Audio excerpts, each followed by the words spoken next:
Have you held a bottle of bourbon in your hand and wondered how that was made? Sure, there's the grains and the barrels and all the science that goes into it, but what about the package design, glass manufacturing, shipping logistics, or purchase orders for thousands of cork stoppers? These are only a handful of things you need to know.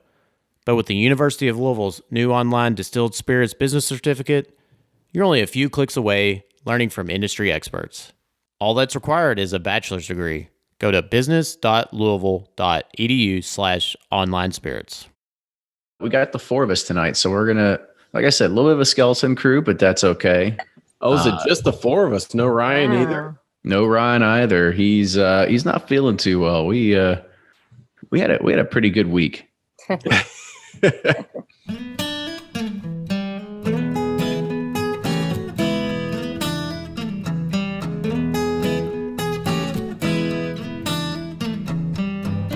Hey everyone, it's episode 213 of Bourbon Pursuit, and this is a community roundtable recording, so we've only got just a little bit of news that we didn't talk about in the podcast. And the first one is there was a Reddit AMA, or an Ask Me Anything, with Bruce and Eddie Russell. There was a lot of talk about the Cornerstone Rye, which is part of their newest release, but there was one question that came up on the subject of Dusties that I found pretty interesting.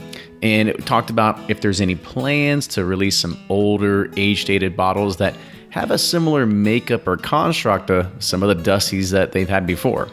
Obviously, some of the thrill of them is that they're no longer produced. And, we've all had a taste to probably try some mid-'80s Wild Turkey, cheesy gold foil, and the likes of that. And, of course, many of us would like to think that, hell, that's never going to happen. No one can replicate Dusties. But here's what Eddie said in response to that. He said that there is some stuff in development that's as close to cheesy gold foil as we've gotten since that release. The taste is very similar. Well, that's quite the cliffhanger, and that's about the juiciest detail I could find. If you want to read the entire Reddit AMA, you can get the link in our show notes. Today's episode was recorded back on Monday, August 5th, which would have been Elmer T. Lee's 100th birthday. We talk a little bit on the show because Jordan gave us a reminder, but what we didn't expect was to see Buffalo Trace Distillery releasing a commemorative bottle in honor of his 100th birthday. Here's a little information on Elmer that you may have never heard before. On August 5th, 1919, Elmer T. Lee was born on a tobacco farm near Peaks Mill in Franklin County, Kentucky. Elmer served as a radar bombardier on B-29 flights with the U.S. Army Air Force in World War II. After flying missions against Japan through 1945, Elmer was honorably discharged in 1946. He then earned an engineering degree from the University of Kentucky and graduated with honors in 1949. Upon graduation, he started work at the distillery, which back then was known as the George T. Stagg Distillery, where he eventually was named general manager. He worked at the distillery, and kind of marking a milestone in his career, he created the first ever single barrel bourbon that was called Blanton's in 1984. He then retired in 1985. Elmer continued to serve as an ambassador for Buffalo Trace Distillery and the whiskey world up until his death in 2013. In honor of what would have been Elmer's 100th birthday, Buffalo Trace Distillery has announced they are releasing a 100 proof commemorative bottling of Elmer T. Lee, this 100-year tribute single barrel bourbon. Proceeds from the bottle of the sales will go towards the Frankfurt VFW Post 4075, where Elmer was a former member.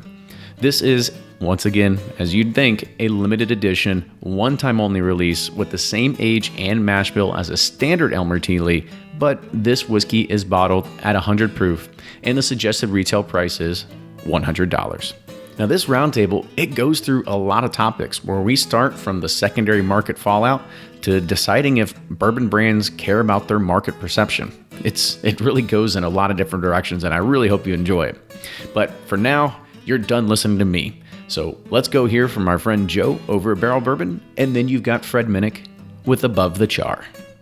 I'm Joe Beatrice, founder of Barrel Craft Spirits. We enjoy finding and identifying barrels that contain distinctive traits and characteristics. We then bottle them at cask strength to retain their authentic qualities for the whiskey enthusiast. Find out more at barrelbourbon.com. I'm Fred Minnick, and this is Above the Char. This morning, I made myself a big old plate of spaghetti for breakfast. That's right, I love eating weird things for breakfast. Sandwiches, steaks, spaghetti, random hot dogs, and so forth. I'm not a guy who typically follows the breakfast train of thought. You have to have eggs and sausage. Although if biscuits and gravy on the menu, it's over. I'm definitely ordering that. And I do like omelets, and I like to play around, but I'm not someone who kind of follows the traditions of various meals. Sometimes I'll want eggs at dinner, for example. And the only reason why I tell you this is because I feel like people in bourbon often want permission to drink bourbon a certain way, or drink bourbon in the morning, before you go out fishing, or at lunch when you're out with your colleagues. The bottom line is you drink bourbon how you want to. And there are some rules that you should follow. Like if you spent $1,500 on a bottle of bourbon, I wouldn't mix it with Coke. If you paid $9 for one, I would suggest seeing if you really like it neat and, maybe use that as your cocktail mixing bourbon. But there really are no rules. You drink bourbon how you want to. I will say that I've also stepped out of my comfort zone with bourbon in the last few years by making bourbon slushies. I think bourbon slushies are so wonderful, and they tend to be the kind of wonderful introduction. It's a great way to introduce bourbon to someone who does not necessarily like bourbon or want to drink it neat. So if you have a little bit of time, go check out my bourbon slushie recipe. You'll be able to find it on bourbonplus.com here pretty soon. The irony, of course, is of just a few years ago, I was making fun of bourbon slushies. So let that be a warning to all of you. Be careful who you make fun of with what they drink, because one day you might find yourself pouring a little bourbon with a bunch of ice and lemon juice and sugar and making a slushie yourself. Also, try spaghetti in the morning. It's pretty good. And that's this week's Above the Char. Hey, if you have an idea for Above the Char, hit me up on Twitter or Instagram. That's at Fred Minnick. Again, at Fred Minnick. Cheers. Welcome back to another episode of Bourbon Pursuit, the official podcast of bourbon. This is the 35th recording of the Bourbon Community Roundtable. This is something where we get some of the best bloggers and best writers on the scene to come and just talk about what's happening in bourbon culture. And we are chock full with all kinds of things that have been happening in the past 3 weeks. This is something that we do every 3 weeks to kind of get caught up on really what's happening with bourbon news. And, we're not going to talk too much about kind of what's on the horizon. Everybody knows that it's fall season. Fall season means release season. So we might save that one for the next roundtable after this. But there's a new face of the roundtable tonight. So I want to introduce Sarah to everybody. So Sarah, welcome to the show.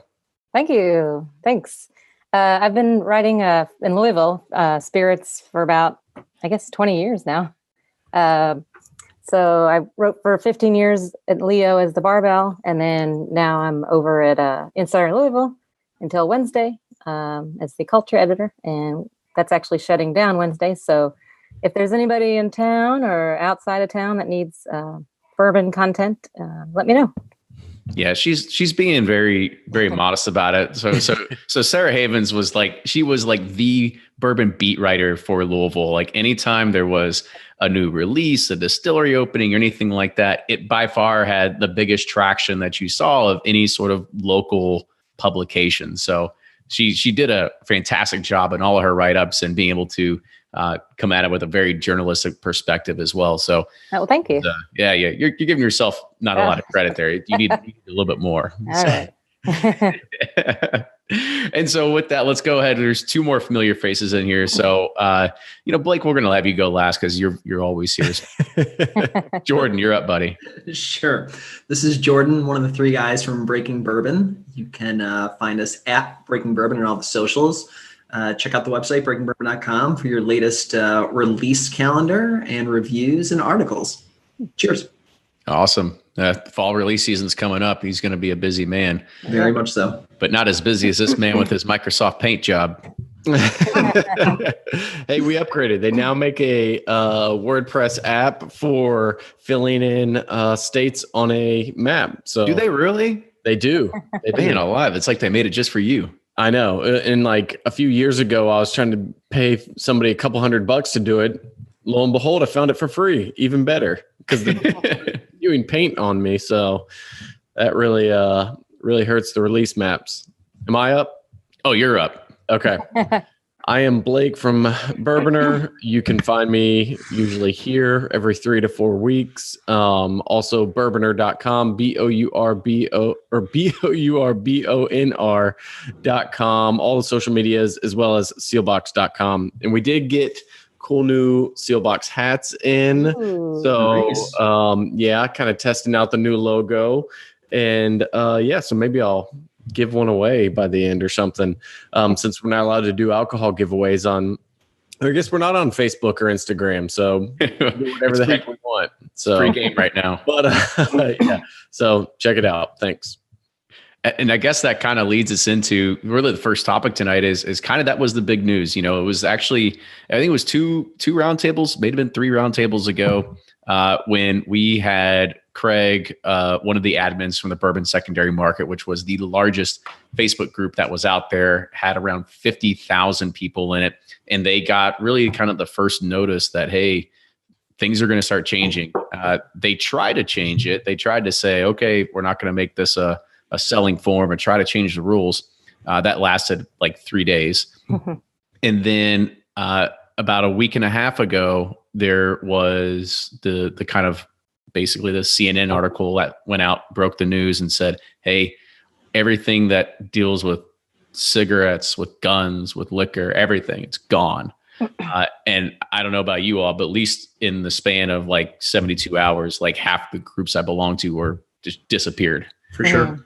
Yeah. And so I guess I kind of, let's talk about the fallout and kind of what we're seeing in regards of where everybody's kind of moving to and sort of where everything is gravitating towards. And since Blake, you have by far probably now one of the largest Facebook groups out there that for bourbon, is anybody come knock on your door yet? Or is it still kind of like, hey, I'm still in the clear? Yeah, no, we've always tried to keep away from that from Bourboner or with the Bourboner group, just because one, I felt like there were other groups doing it and doing it well. And there was always that thought in the back of, hey, what if Facebook did decide to care about this stuff? And that's what I think we're seeing now. So we haven't had any issues, but pretty much everyone knows, it's not for buying, selling, and trading. We'll still get the occasional post of somebody, they're doing a little fishing, but overall we keep all that off. So I haven't seen any issues from it. I think it's interesting that, Facebook's deciding to crack down. Buffalo Trace seems to be pretty outspoken about it as well. But it's just, whether you love it or hate it, that's a big part of kind of the enthusiast culture is, even if you weren't buying, selling, or trading, you were still probably in those groups, just watching prices, watching what goes on. So that's a big part of the group. And I think we'll get into that a little bit later on some of the MGP stuff, but, that's actual stock markets. Not sorry, I read that wrong. But no, it is kind of a part of the culture. So it'll be interesting to see where that goes. For me, it's disappointing because, whether you had the money or not to buy, it's still cool to see all these old rare bottles in your news feed. So.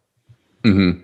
Yeah, I think you're right about that. I think the culture, just the way that the secondary market has been built around, it is going to take a little bit of a hit. I mean, this is where even people that weren't really into bourbon, they got into it and then they see stuff and they become wowed and actually kind of almost accelerated the bourbon culture a little bit. But it's crazy for me why Buffalo Trace hates it so much because, I mean, let's be honest. Would Pappy Van Winkle really be Pappy Van Winkle if there wasn't a lot of these guys? I mean, it'd still be very popular, but how many guys got into it? Because it's like, oh man, now I could turn around and sell this for a profit. And then it just hypes it up even more. And now every article is like, oh, here's the bottle that sells for $2,300.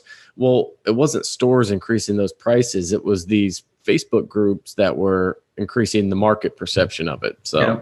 I think what's going to be interesting too is even if people didn't trade and they were in those groups, I think they used it to justify buying a lot more bourbon, and their entry into the hobby, quote unquote, if you want to call it that. I mean, I know a ton of people who, have massive collections. They would never sell it, but they always like saying, "Oh, my collection's worth 20 grand, 30 grand." Right. And I'm like, well, if you're never going to sell it, it's really not worth anything. Right.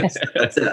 But I think they were able to justify that because they kept seeing all the bottles move on Facebook. So it'll be interesting to see if those folks, go to another platform, find different sites, or if they kind of shrug their shoulders. Now they go, well, all right, on to the next thing. And I think that's, that's going to be something that's going to take an unexpected, but a bigger seat in the overall picture of what's going on. Mm-hmm. Yeah. Sarah, have you seen kind of like how things have shifted? I've seen groups completely change. Like there's no more buying, selling. There's new, basically they try to change the name of all the group names. Right. Like that's going to do anything. Like Facebook algorithms aren't so smart, like Blake fooled them with one R. Like, totally missed it. Got him. like where have you seen people start gravitating towards? I mean, I belong to a lot of those groups just because I love it. It reminds me of like collecting and trading baseball cards back in the day. And sometimes you can't always get that bottle that you want, but you have like 4 other bottles that people want. So, I would just kind of use it to trade and stuff. But so, I mean, I've seen people flocking to the MeWe platform. But I do notice that like, it's like probably cut in half. I mean, people might put something up there and there's no comments whatsoever. Whereas on Facebook, you would get instant comments immediately. And it would probably be only up there if it was a good bottle for like 5 or 10 minutes.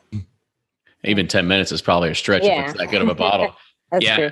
I mean, I'm on the MeWe thing now too. And it was just like everything else. I literally had to turn off notifications after like an hour because like every single new post. And I was like, well, I'm never going to check this now because I go to Facebook for my news feed, right? I'll go to the Facebook group. I'll go whatever. I'll kind of see what's new. And that was always one thing that, oh, okay, cool. I'll just see what kind of bottles for sale. But now I got to go to a whole different thing to do it. Mm-hmm. So it's going to be tough.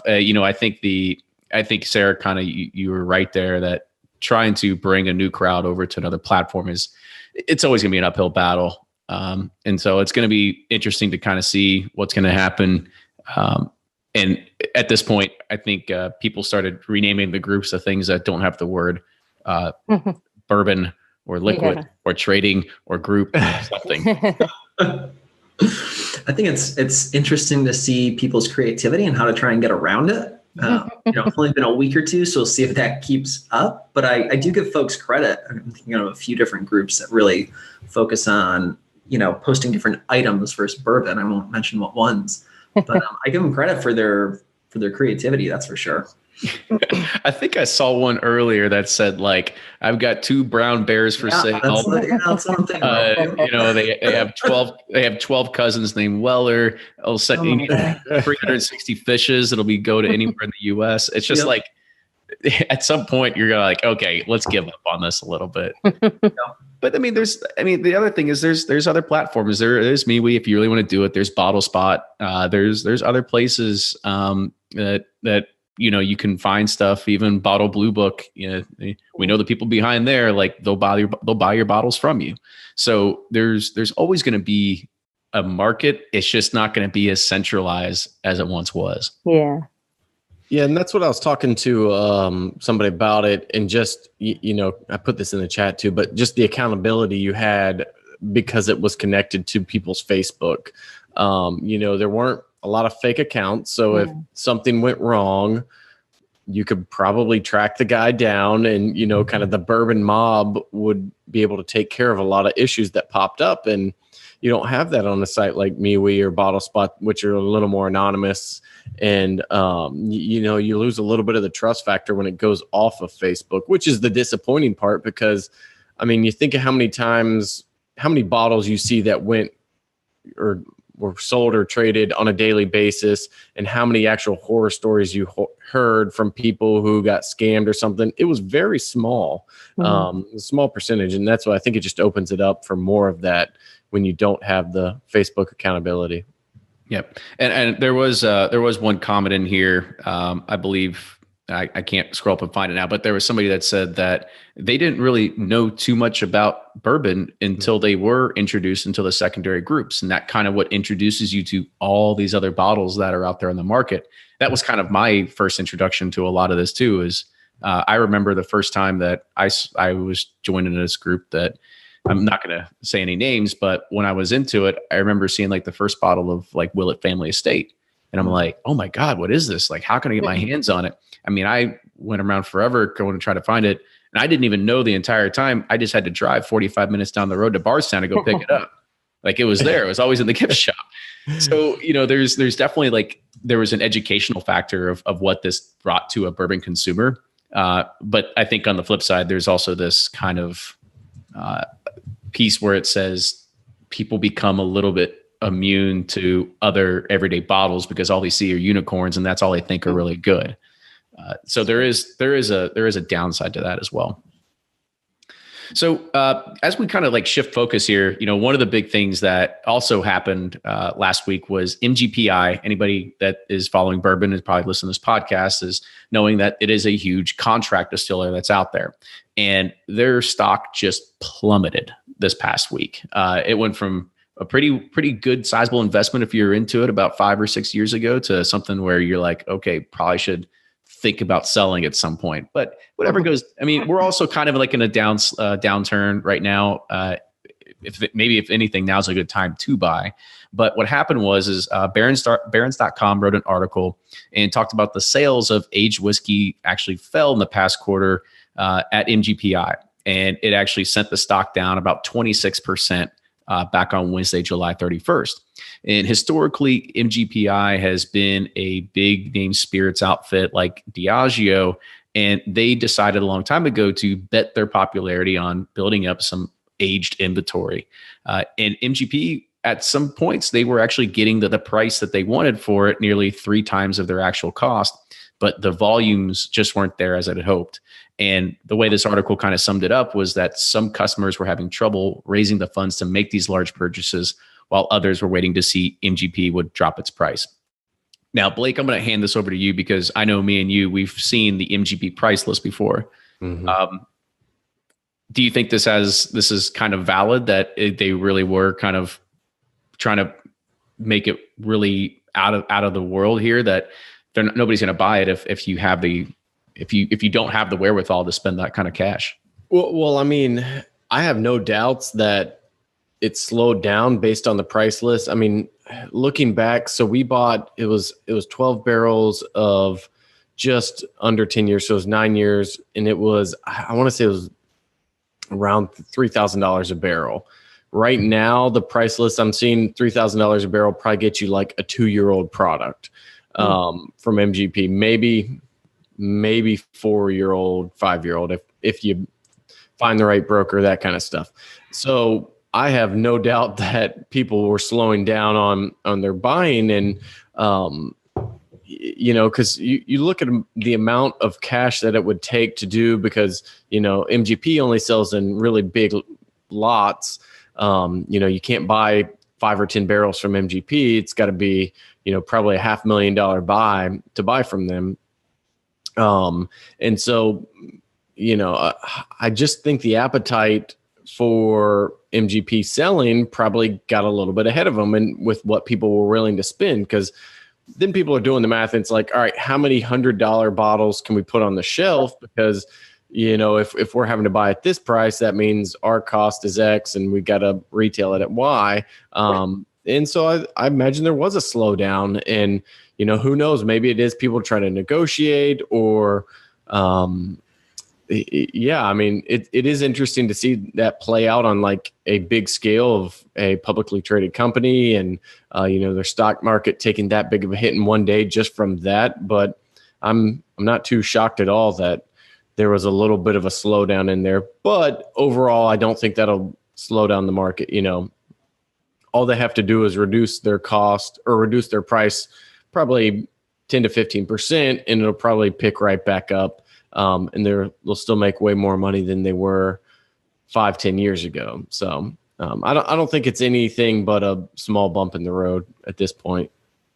And Sarah, I'll ask you a question real quick, because David Jennings over Rarebird 101 just said that MGP is now competing with some good new distillate like Willet and New Riff. Like, do you kind of agree with that? That the days of, thinking that you can just get 7-year MGP at a lower price point is kind of done?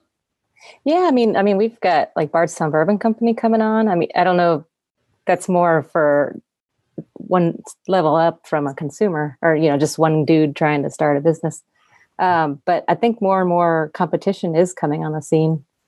Now, obviously, their distillate isn't as old as MGP's, but if people are willing to wait for the price to come down a little bit, I think they should think about that. And like it said, the article said, I think maybe us talking about it, is kind of driven people away. So maybe we should just, I thought that was funny keep at the end of talking about that. it until nobody buys it anymore. Right. We shouldn't put all of our secrets out there. I think what's interesting is if you look at MGPI stock price, I mean, this really resets it basically resets all the gains that they made in 2019, right? Because there was they were building up pretty good in 2018. Then there's a big dip towards the second half of 2018 going into 19. Then there's a huge run. And it just looks like the market's trying to figure out what to do with them, right? I think that a pretty consistent gain up through mid 18, but from here on out, I'm just looking at the stock chart. It's kind of all over the place, up and down, up and down. That's true. So I think the market's trying to figure out what to do with them. I think Sarah's right. There's a lot of new players coming online, right? I don't think they're going to be going anywhere. I think the market's probably trying to see what happens with overseas markets because it really is the next big area to really put a lot of the source bourbon into. So it's just buying its time and feeling it out. But I don't think there's any crisis for them to really worry about per se. If anything, it's probably a good time to buy. Right. I remember looking at the price list and stuff like that. Maybe Blake he's got bigger pockets and they gave him a better list or something like that. But I remember when I was looking at it, even the stuff that you could get your hands on, like their high rye mash bill and stuff like that, they only had like 2 to 3 year old age stock. Like that was really it. There was nothing that said, hey, here's our 7 to 10 year stuff. Like I never saw it. Now, when you want to get into higher ages, they definitely had like corn whiskey and they had some other stuff, but not just some of their regular bourbon mash bill. Blake, did you ever see some of those things of higher ages of just the bourbon stock that they had? Not within the last 3 years, I haven't. And that's what I don't know where it all went because obviously they had some of it. Somebody had some of it. But yeah, I haven't seen anything over probably 5 years in quite some time.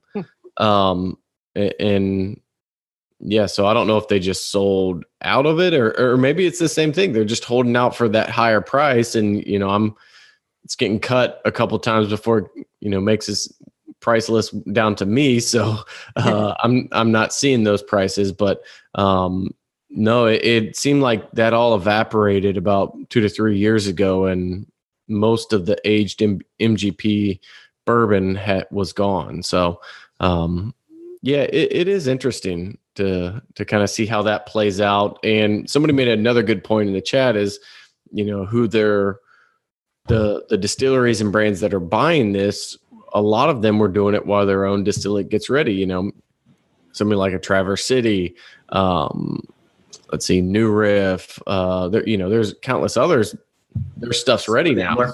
Yep. Yeah, Smooth Ambler. So they're no longer relying on it. Now, that's not to say that there's 10 more in line right behind those guys, but eventually you would think. And then you get like a Bardstown Bourbon Company that's coming on, and they're pumping out a ton of barrels right now. Castle and Key's doing a lot of contract distilling. So there's a lot of other players in the game. But ultimately just, how strong is the demand side to pull all that through? So, but even with all those new players, it's still going to take time for it to come to come of age. So it'll be interesting if MGPI actually has more in reserve that they're just not showing their hand on. And I mean, right now everyone's going right. If you want high age 14, you're going after Dickel, right? You're going after Tennessee whiskey. And again, there's not an unlimited supply of that either. There's a finite amount that everyone can go after. So when that dries up, either MGPI has stocks to go for, Or at that point, you're looking at trying to bag a big Kentucky distillery to give you some aged stock. But if not, the market's going to be, if you have any barrels sitting around, it's going to be right for the picking. Yeah. Yep. Sarah, I'll make you kind of look into the magic 8-ball here, because I start thinking about this and I see kind of what everything that goes around comes around sort of thing. And so when you look at what happened to the market, where, I mean, if it's just not even long ago, 3-4 years ago, like nobody gave a crap about MGPI. Everybody used to look at it and go, MGPI, I don't want it. And then whatever happened in the past year or 6 months, whatever it is, like complete 180, everybody's going batshit over it.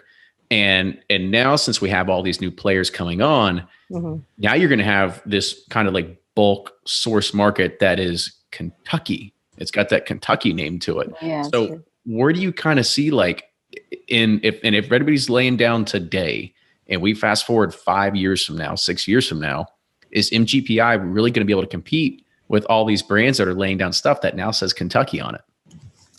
Right. I mean, that's a good question, because it's all about marketing, if you think about it. I mean, sure, MGP knows how to do it and makes good juice, but if you want to market your bourbon, a Kentucky-made product, Kentucky bourbon, there's a lot behind that, that MGP can't give you. So I think, it's going to be interesting, definitely, to watch, I think. Yeah, that's one thing I didn't even think about. Think about all the controversy some brands have had because they mislabeled their product because it didn't say distilled in Indiana, like the Templetons and others, where it kind of adds a little more ambiguity to some source products, because if it just says distilled in Kentucky, who knows where it came from? Right. That's interesting. Absolutely. And Jordan, we got to give you a shout out real quick. Did you just like come into like a huge batch of Elmer T. Lee? Because Elmer's 100th. It would have been Elmer's 100th birthday today. Oh, is that what it is? Yeah. Okay. He would have turned 100 today. So a little tribute, little cheers to Elmer. Yeah. There we go. Shout out to that. Yeah. I saw him drinking it. He's got like a case in his background. I was just kind of curious what was going on over there. Yeah, it's his 100th birthday. I thought you got the phone call from your local and you were like, actually, this is the roundtable's turning into the secondary market. This is now where it's moved to. This is not an actual auction and go. just hold up a sign in front of your camera, like what you're doing right now. There's a trained auctioneer. She's gonna. Oh, you got to. So as we kind of like tail off on that last comment, talking about like where could MGP be in a few years versus where Kentucky be in a few years, all this other kind of stuff that's coming on the market. There was also something that came out in Whiskey Advocate this past week that talked about Missouri is now joining the ranks of Kentucky and Tennessee and actually putting in new legal rules, I guess you could say, to actually have its own style of whiskey, and in this case, bourbon. So according to House Bill 266, that was signed back on Thursday, July 11th, any whiskey labeled as Missouri bourbon must not only meet the federal standards for bourbon, but also must be mashed, fermented, distilled, aged, and bottled in the state, aged in oak barrels, manufactured in the state, and beginning in January 1st of 2020, made with corn exclusively grown in the state. So this law goes into effect on August 28th. Now, Sarah, I'll kind of point this one over to you a little bit. Do you see this like as a foreshadowing effect of we could see other states coming online? I know we kind of saw this with the Empire Rye thing before and stuff like that too. I mean, right now, every state actually does make a bourbon. Now, Missouri's doing their stricter laws, like kind of like we do and Tennessee does. I think it's only a good thing to be transparent. And especially they're trying to keep everything within the state, and that helps the agriculture part. It helps they said in the article they grow a lot of oak trees, so that their barrels are the best, they say. I mean, I disagree with that, but if they want to make anything more transparent, I think it's a good thing. What about you, Jordan? Kind of get your thoughts on this. So this is interesting, right? I think that's a bold move for them to do, mainly because, and I'm sure you, Kenny, and Blake, you guys get the same question countless times a week. Well, if people reach out and say, I thought bourbon could only be from Kentucky, right? So I appreciate them trying to move things forward a little bit, but at the same time, I can't imagine that's going to help anyone by labeling it Missouri bourbon because people are just going to say, wait a second, no, it's not bourbon unless it's from Kentucky, right? So it's great. They want to be state centric, cool, but no offense, I don't really think that's going to really help anyone. I mean, the good news is local distilleries don't need to choose to label it Missouri bourbon, but on the flip side, I'm sure eventually there'll be a lot of state grants tied to making Missouri bourbon, just making whiskey in the state. I mean, you could also see this as a push for tourism, right? A Missouri Trail or whatever it is. Like they want to do something that gives a little bit of state pride into whatever they're doing too. I think, yeah, exactly. So, and I don't think that's a bad thing, right? Pennsylvania, they recently just launched the Rye Rebellion Trail, right? The Whiskey Rebellion Trail, I mean. So, and that's great for Pennsylvania and scoops into Baltimore a little bit too, but that has a lot of history behind it, like legit history of the whole Whiskey Rebellion and everything else. So it's a little hard to fathom what type of history they might attach that. That being said, if a distillery can come up with some crazy story about their grandfather's recipe and everything else, I'm sure a state can come up with a story about why you should get a trail. Yeah. So there was a pretty good quote here in the chat. So it came from Blake. First thing he said, as soon as we started talking about it, he said, I'm a Missouri resident here. I got some thoughts on this. I said, okay, let's hear it. He goes, the rules do nothing to actually improve the product in the barrel. True. So, maybe this is also just going back to the craft versus everybody else argument. Whereas everything that is coming from the big boys, like they've had time and they've had stock. And not only that is you've got economies of scale that make it super cheap. So this could be, like I said, it might have to be a long play for Missouri to get there. But this is funny when I talk to Ryan all the time and somebody says, oh, you got to go check out this distillery. It's so awesome. Like they do this and this. And we're like, yeah, sure. I bet you they ferment grind up some wheat, some corn, and then they probably throw it in a mash tub and then they probably distill it, throw it in a barrel. Yeah. Like the process hasn't changed in 200 years. Like we quit giving a shit a long time ago. and so it's kind of like, there's got to be something somewhere where a lot of these states can find that new, just find that angle that is starting to make them. You got to differentiate yourself somehow. Get on the map somehow. Just get on the map. I don't know what it is, but maybe this is part of it. I don't know. I mean, Blake, you introduced me to Empire Rye. Like, do you kind of see this as a move forward for a lot of people in different states? Yeah, I mean, but you think, how quickly can we burn out on it? We got 50 states that everyone can have their own bourbon. I think it is. I'm waiting for the Hawaii one to come around because I'm going to the barrel pick. Okay. Yeah, I'm in for that press trip if it comes out. Yeah, I mean, it is interesting to see. I think it is cool. The Missouri one, I think they've got a little bit with cooperage and everything like that. The Empire Rye. They've done a really great job in making a product. There is some historical aspects, especially with Maryland style ryes, Pennsylvania style ryes. So it's cool that they designate it. It brings some more attention to it and a little more information, because while we do get a whole lot less of the question, it still, I mean, it popped up for me like 2 weeks ago in a comment section of this post I had on Sealbox. Someone was like, well, bourbon can only be made in Bourbon County, Kentucky. Wow. Like, that's just not right. Like, I thought we were past that. But the average consumer, a lot of people still think that. Right? Yeah. I go so far as the majority still think that. Mm-hmm. I hope not the majority, but you're probably right. But, so it is cool. It does kind of give a little more credibility to some of these distilleries. Like Jordan said, I wish there was something that improved the product. Or I think it was Jordan who said that. Or no, maybe Blake. There's another Blake. There's another Blake in there. There's a lot of doubt flavors going on. Blake's always have the most insightful comments. But no, I mean, I wish there was something like a straight designation. A state would do something like that says, okay, or a bottled and bond, something that has a year age statement on it, that really does improve the product. Where it's cool to say, all the grains, the oak and everything's from this state, but it could still be pretty bad bourbon in those bottles. But all in all, it's all about marketing. So if it gets the name out there more, it gets more people drinking bourbon, I'm for it.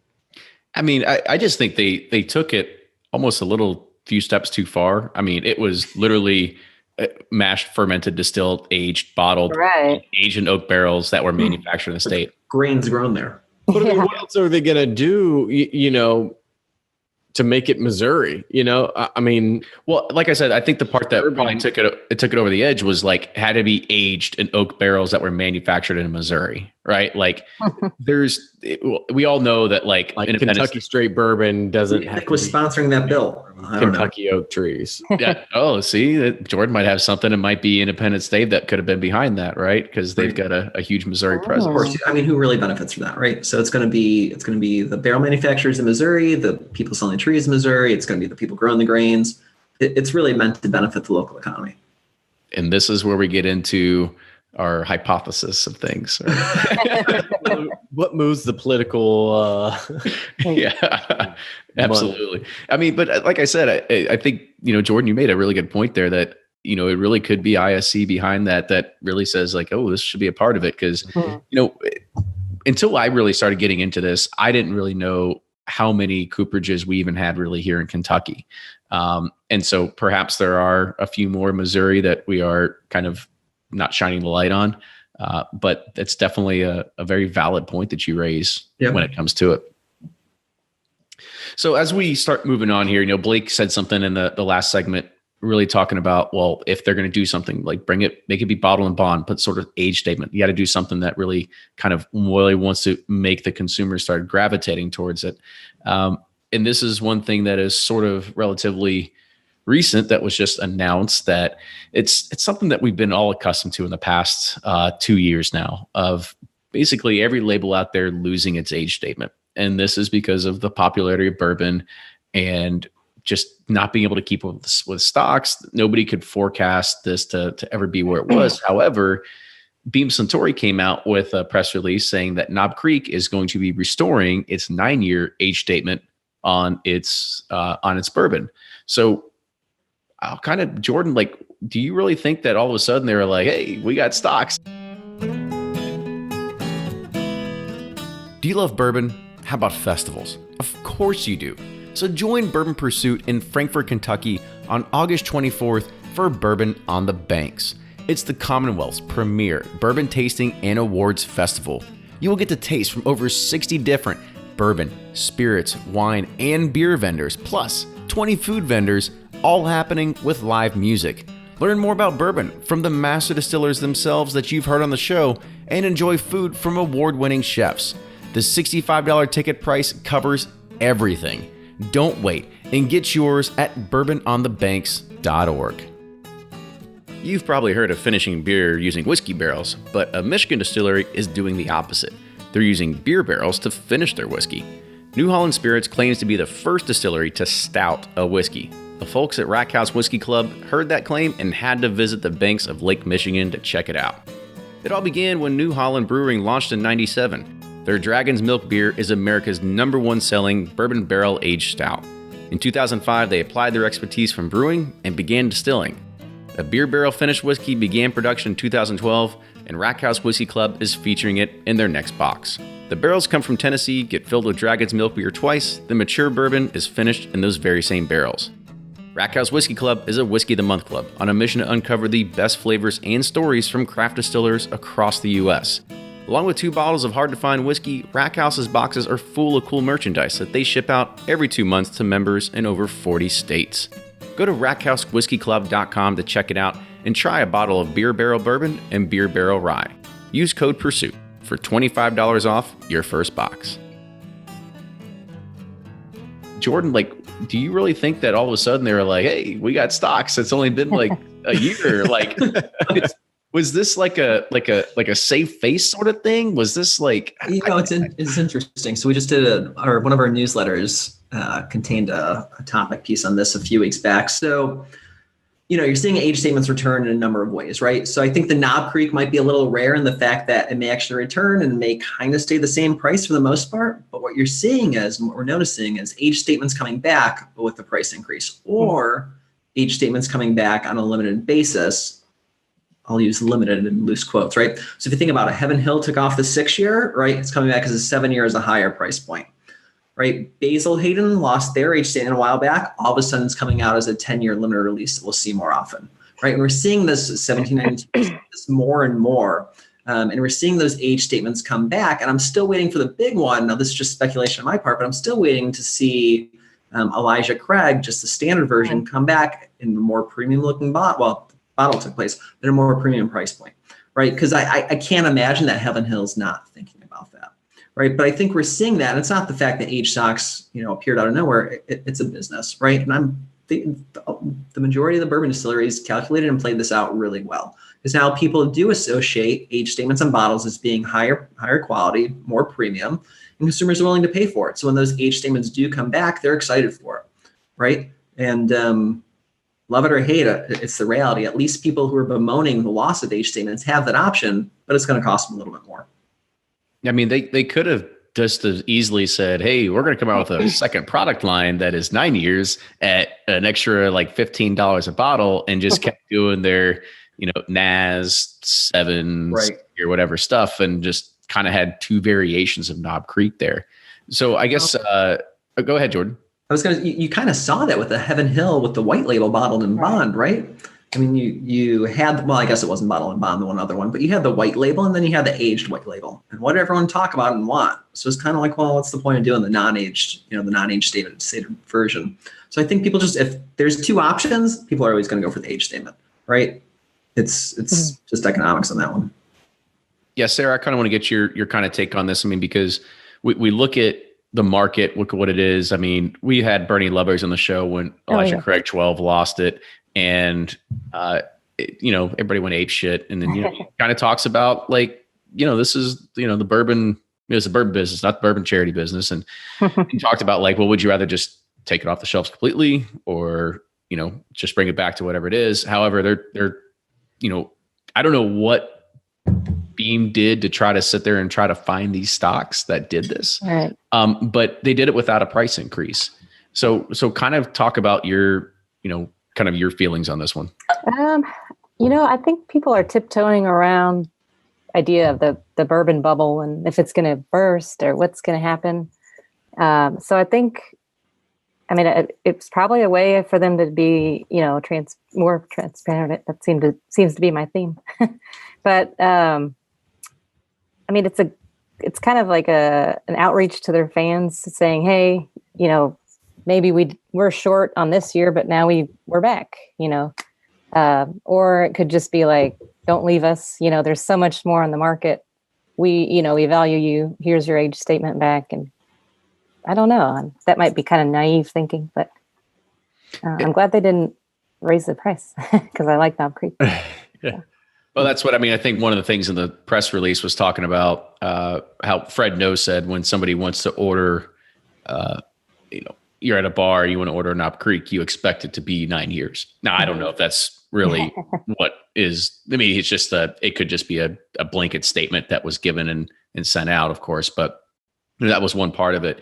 Now, one thing that was kind of coming up in the chat was people were saying that Knob Creek picks are the best value in bourbon. Blake, I kind of want to get your idea on that because, most of them are 10 to 15 years old. Like, is it really the best value in bourbon you're seeing right now? So Knob Creek picks for me are a little hit and miss at times. I've had some that, man, I'd almost put them up there with like a Booker's 25th release or something like that. And then I've had others it's like, this is just like Knob Creek off the shelf. So as far as price and proof go, I can't think of anyone else that would be better. You're talking about essentially barrel proof, 14 years old and $45, $50 a bottle, whatever they are.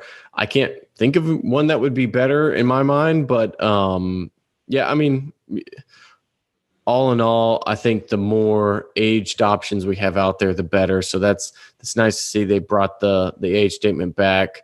I'm actually not going to talk about bakers because I just don't want anyone messing with bakers. We're just going to stop dabbling with the design and making it single barrel and just leave it. I want the nice 7 and black wax top sitting on the shelf every time I go in. So, but no, I mean, to the original question, aside from Four Roses 3 to 4 years ago, Knob Creek's probably barrel picks. That is, Knob Creek's probably the best value there is right now for barrel picks. That, you know, it's funny. We look at barrel picks. We always talk about barrel picks as being one of the things that, you know, if you don't want to go chase after everything, barrel picks is where you want to be. However, it seems like this is always one of the ones that are so oversaturated in the market. Mm-hmm. Jordan, do you kind of see that as one of those things that we're like, there's just so many of them out there, like it's hard to keep. How many knob or just barrel picks? Knob Creek picks. You know, it's not one of those things that people go crazy for. It's not a Weller 07. And I say that, I agree. And I say that with us having a Knob Creek barrel pick out there right now for folks to purchase with their single barrel club, right? Through our partner. And it's true. People, I think people have a lot more readily available Knob Creek picks at their fingertips than they realize and than they want, because most stores will have a Knob Creek single barrel out there. They're pretty easy to get. They may not always be like a 14, 15-year-old, but they're pretty well established as an easy pick for stores to do, right? And for the most part, it's one of the ones that you just get used to knowing that for the most part, a few times a year I'll be able to get a Knob Creek barrel pick, right? So the excitement factor, I think, isn't there as it might be for some of the other barrel picks that people do. I'm sure you guys have seen the same thing with your barrel club picks too, that you've done them, and Blake the same thing. And Sarah, I'm sure if you have a favorite liquor store that you go into often in Louisville, I'm sure you'll see a lot of Knob Creek barrel picks there. It's just one of those things that's, I'm not sure if it's oversaturation or so much they're just readily available. Even if it's just 1 or 2, a year or 2 or 3 a year, it's more available than you might see some of the other brands out there that stores are doing single barrel picks for. Mm-hmm. I'll kind of toss this out to the group too, because I don't think I've ever had a Knob Creek single barrel pick that has like blown me away. But I've also, like, when we've done the Knob Creek barrel picks, like you go there or you get the sample shipped to you and you're tasting them, there's not a huge very difference between them. Like they just seem like they're all the same to me. I mean, I haven't really found like some that are just like crazy off profile. Like you have some that are like with Buffalo Trace that are just like, you never would expect this to be Buffalo Trace, versus some that are very sweet. And you can say that about a lot of different brands out there, even New Riff being one where you get a bunch of different flavors out of these barrels and stuff like that. I'll kind of toss it out to you all. Like, have you seen like a lot of variance in your Knob Creek single barrel picks? So to me, the beam, kind of that funky beam, peanutty, wet cardboard note always shines through. Nothing's a sell point like that. Yeah, I know it sounds bad. That's why I led with peanuts. So, but I have had a few that I'm like, wow, this is really good. So I wouldn't say they're all the same. But, you think about I guess pretty much everyone is using the same mash bill, same everything. So Beam definitely has a lot more to choose from. So if they're going for a profile, they've got plenty of barrels to pick from, to find, to put into the single barrel program that are all pretty similar. So, but I'll defend them a little bit there and say I've had some that are definitely better than others, and some that I thought were standouts. But I think if you put really anything Beam in a lineup and down the line, you're going to pick that out immediately. So I think that plays a role as well. Does anybody else get a little like turned off sometimes when they only roll out 3 barrels for you too? Travesty. It's yeah. You're like, come on, I'm better at this. Like that's where you bring your own drill and just start walking through the warehouse. Because they love that. Yeah. If you want to get arrested and never invited back again, that's the recipe. All right. So let's go ahead. We'll kind of shift it to maybe one of the last topics for the night as we start winding this down. But it really plays into really well of that last topic because, Jim Beam has done a very, very good job at looking at the market, looking at its consumers and saying like, hey, let's restore this age statement. We're not going to raise the price. We're not going to do anything like that. And there's other brands out there that aren't handling this in the same exact way. So let's talk about the impact of what brand perception really is. So you've got Buffalo Trace. They stated that they will never raise their prices. You've got Heaven Hill, who did the exact opposite and raised all their prices. I'm kind of curious on and Sarah, I'll kind of let you kind of go first here. Like, what do you think is the brand perception people will have when you have something like that? Was an example like that where somebody's raising prices, somebody's saying, I'm going to keep them steady. I feel like we're already getting into like political debates. Like, like I'm going to raise taxes. Like, no, you're not. Like, it's kind of like that. So kind of talk about like, how do you see brands in a certain light when they do this sort of thing? I think at the end of the day, people like what they like and they're loyal. I mean, the Heaven Hill thing, taking it off the market and then raising it a year and putting, raising the price on it. That was a little like, come on, I'm brand loyal to you. But at the end of the day, like you guys were saying, it's a business. And if people are willing to pay it, then why not? But I still think at the end of the day, you have your favorite and that's what you're going to go to if you can find it. And I have to kind of correct myself a little bit because Matt Cusick in the chat said, well, BT just raised the prices on OWA. And I was like, okay, yes, okay, they did do that. Some of their kind of lower end brands, yes, I shouldn't say lower end, but they're some of the more everyday consumer brands, yes. However, so more their premium items pretty much staying level field. Their B-Tax and the Pappies of the world, they're really kind of staying there for at least as far as we know. We'll see when the press release comes out in this fall. Yeah, I'd be shocked if they raise those prices more than. It'll be up $10. It'll be what are we at now to like $99.99? Yeah, it'll be up $10. And it's funny how short our memory is on all this stuff because I feel like we pick on Heaven Hill a little bit because they've seemed to have done the most with Elijah Craig 18 going away, coming back at $110 more. No, we're not dropping the age statement of Elijah Craig. Oh, there goes the age statement. So we're going to pick on somebody else. So like Buffalo Trace, they raise OWA prices higher than Weller 12. There's all this, if you look at what's going on behind the scenes with a lot of what these stores have to do to get, Sazerac and Buffalo Trace products in, that's to me is almost even worse than some of the other people. But everyone has a short memory. Am I going to not buy a bottle of George T. Stagg tomorrow because my retailer went in debt buying, Wheatley vodka so he could get that one bottle? No, I'm going to buy that bottle. So, it's the whole consumer. Not to say that a lot of these distillers are bulletproof, but there's so many new people coming in who just don't care or will never know like the details of stuff that goes on. I think, the brands and distillers feel that a little bit and they just keep moving forward. They increase profits, they increase expansion, whatever it is. I just want to drink good bourbon. And, I can't think of one distillery that's done anything that's like I will never drink them again because of it. I mean, shoot, I tried Templeton a few months back after I swore them off because of all their flavoring and no, we don't flavor and all this stuff. And I was like, yeah, it's not as bad as I was thinking it was terrible, but it's not that bad. So, I mean, I think there's just a lot of room for distilleries to move right now, especially with so many new people coming in.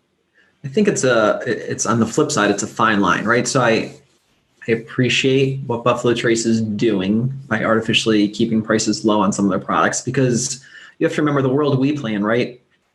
We'll drink a lot of other spirits, but we'll go back to bourbon most often. With the average consumer, you're competing not just for what they buy on the shelves in the bourbon section, but if you piss them off enough and they start going to discover other spirits, right? Take a bourbon guy, all of a sudden he's really into rum, or he's really into Armagnac, or he's really into mezcal or anything else, right? They may not return to the bourbon section anymore. And yeah, you may have actually pissed off that person enough that once they found another spirit at a valuable price, they might just be done with bourbon. So it's that fine line that you have to play of capturing the consumers who are entering into the bourbon world and are willing to spend money, but also those longtime drinkers who are willing and able to switch spirit categories and don't have the discretionary income to just buy everything everywhere. I'll buy everything everywhere. Wow. I mean, we might buy everything everywhere, but you know what I mean. Is it if travel takes you to the right place and you see the right bottle? Yeah. Well, of course. Oh, for sure. Yeah, I mean, yeah. Go ahead, Blake. A whole new market, because there was the guys who were just completely brand loyal, where if they needed bourbon, they walked in and grabbed a bottle of Maker's Mark, and there was nothing else. And now I think it's a little more of people are exploring. So I think brand loyalty that's being built, and kind of the goodwill will mean a lot in the coming years. Mm-hmm. And I think everybody brings a very valid point to this, because when you look at how brands are handling this, they're all doing it different ways. And I think the one thing that people or the brands have to understand is that this is a long game. If you're trying to go after the short game, you're only going to succeed in the short game. And if you are trying to make a lasting impression that's going to last for decades, making sure, trying to raise prices, trying to do this, who knows, it could backfire. We've talked about it on the roundtable before, and I think Blake brought it up, that we could just be now experiencing the very beginning of what could be a super, super, super premium market, where there will be a need to have $1,000 bottles of bourbon like regularly on the shelves. Yep. As we try to compete with Scotch and stuff like that. So seeing as how, I don't know. And I look at it from two different angles now that I'm kind of saying it, I'm kind of flip-flopping on myself. It's kind of like, yeah, maybe they should be raising prices. And then the other side of me is saying, like, those bastards, why are they raising prices? But I mean, that's sort of like we're in a very transformative time, I think, for bourbon, where we see this massive growth, this massive opportunity. And it's either like, which kind of game you're going to play, and where can you either increase profits a little bit that makes you have a little bit more longevity, versus where are you just basically taking advantage of the market and saying, I've got a 12-year-old MGP bottle and I'm selling it for $250 a bottle. Yep. Right. Like that's short-term thinking. And so we'll kind of see exactly how that sort of plays out in the upcoming pieces here. But, I think that's going to kind of round out a lot of the questions that we had for tonight, really looking at exactly the market, where it is. I mean, we covered a lot tonight. Yeah, we did. Yeah, I feel like we can knock out topics when there's only 4 people here. I was about to say, I was like, we were bam, bam, bam, bam, all the way through here. I mean, we covered the second market, MGP stock prices, Missouri bourbon, Knob Creek, brands. I mean, everybody. So it was awesome to have everybody on here, and even huge thanks to everybody that joined in the chat. I know some people were sitting there saying that Blake had talked about, like, yeah, buy a bunch of Wheatley vodka so I can buy that, and everybody's talking to her like, hey, I love Wheatley vodka, and everybody's like, this is a safe space. Fred's not here. We can talk about vodka all we want. We can mention it now. That comments don't save. Just remember that. Absolutely. So as we sort of start closing this out, I want to give everybody a chance to say, kind of where they're from, where they blog, everything like that. So Jordan, I'll let you go first. Yeah, this is Jordan from breakingbourbon.com, one of the 3 guys who runs the site. You can find us on all the socials and Patreon at Breaking Bourbon. Visit the site for our updated release calendar that goes out on a almost daily basis, and your latest reviews and articles. Awesome. Sarah? So I have my blog still, my barbell blog, which is www.barbellblog.com. And I suppose I'll be ramping that up a little bit until I find some outlets to write in. And also I'm doing tuk-tuk tours around downtown Louisville for Bourbon City Cruisers. So you can go online at BourbonCityCruisers.com, and I can take you on a cocktail tour or a distillery tour. Or You got to request Sarah, though. yeah, you have to. And tip her well. Right, yeah. That'd be nice. And Blake, go ahead.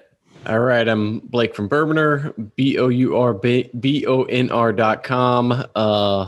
Facebook. Like I said, we were talking about earlier, that extra R is going to throw off all the Facebook. It's got me like, yeah, the spelling is throwing me off tonight. I don't know why, but anyways, yeah, find me on all the social medias.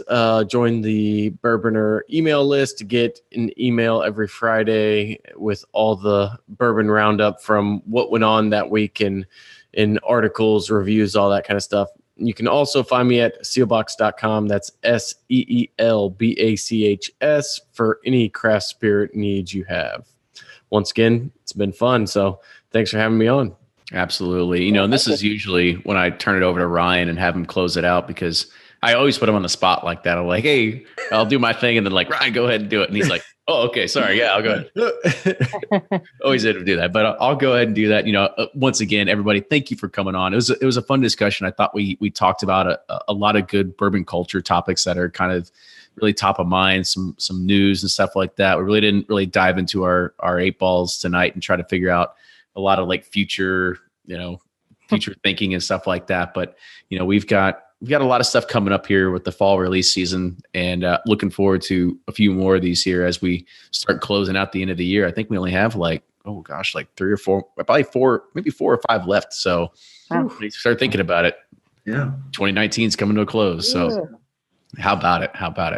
So once again, thank you all for coming on. Make sure you follow Bourbon Pursuit, Facebook, Twitter, and Instagram. If you like what you hear, support the show. Be like the people that are helping us make the show bigger and better every single day. Patreon.com/Bourbon Pursuit.